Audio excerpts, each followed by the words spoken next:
Good morning! Ako nga pala si Mami Paps at ito naman ang bebe ko na si Lovey Jane. Huy! Baby Damula!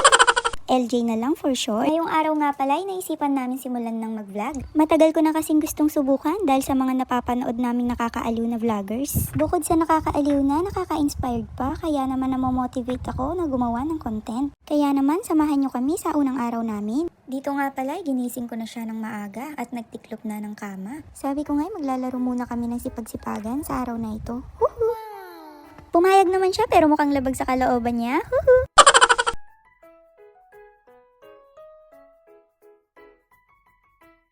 Nagilamos na nga muna ako para magising ang diwa ko. Oh, Mima, magising ka na rin sa katotohanan na mayroon na siyang iba. Huy, sinasabi mo ang corny.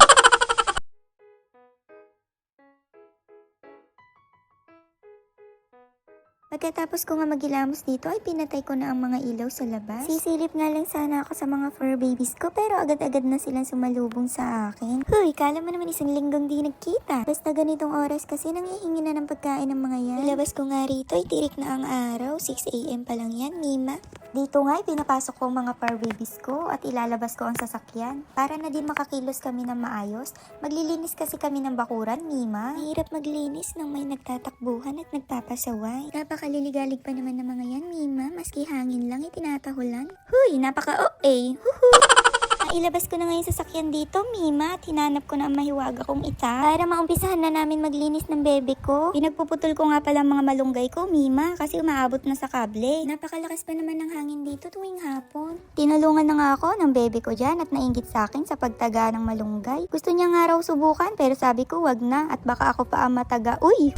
Kaya pinagwalis ko na lang at pinapatapon ko sa labas ang mga pinutol kong malunggay para mapabilis ang gawain. At dito nga'y minamadali ko na maglinis dahil mahapdi na sa balat ang sikat ng araw. Sayang ang Kojik, Mima. Hinahati-hati ko pa naman yun para umabot ng isang buwan. Huhu!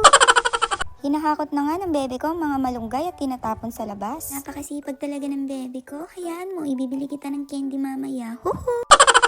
Pwera biro, masipag talaga yan. Katuwang ko sa lahat ng gawain dito sa bahay. At talagang maaasahan. Namulat kasi siya sa pamumuhay na tumulong sa mga gawaing bahay. Kaya kahit hindi ko utusan ay nagkukusa yan. Maswerte ka, Mima, kung may anak ka din ganyan. Alam kung paano pasayahin ang magulang. Ngayon ko nga lang na-realize na sakit pala ako ng ulo ng nanay ko nung bata ako. Tuwing may iuutos kasi sa akin, nagtutulog-tulugan ako at nagtatago. Minsan pa nga'y tumatakas ako para lang makipaglaro ng patintero. At maya-maya nga'y sinusundo na ako ng nanay ko na may hawak pang pamalo. Tipong hindi pa naidadampi sa akin yung pamalo pero umiyak na ako. Sorry, nanay. Huhu!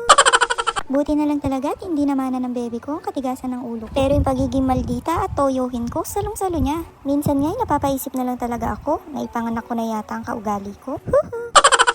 Patapos na nga ako maglinis dito kaya pinakawala na ng bebe ko ang mga fur babies namin. At yan nga, nagtatakbuhan na sila. Binilisan ko na nga dyan para makapagpahinga na din kami at makapag-almusal na. Nagugutom na rin daw kasi ang bebe ko. Pati mga fur babies namin, gutom na, nag-iingay na silang lahat. Sabi ko saglit lang at hindi pa tapos ang mission kong maghakot ng basura. Wala nga ako mahanap na garbage bag na malaki dito. Kaya pinagtiyagaan ko na muna tong maliit at hahanap na lang ako ng sako para mailagay ko to lahat nang maitapon na. Ayoko kasing may natatambak na basura sa paligid, Mima. Kinakalat ng pusang gala, ang hirap maglinis. Ewan ko ba kung ba't tinatahulan ng mga aso ko pag nagagawi mga pusa dito? Magkakatropa yata sila.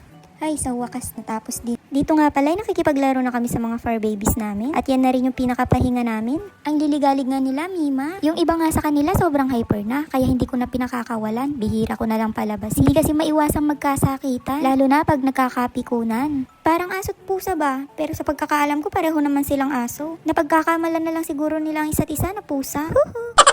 Hanggang dito na lang mga Mima. Bye!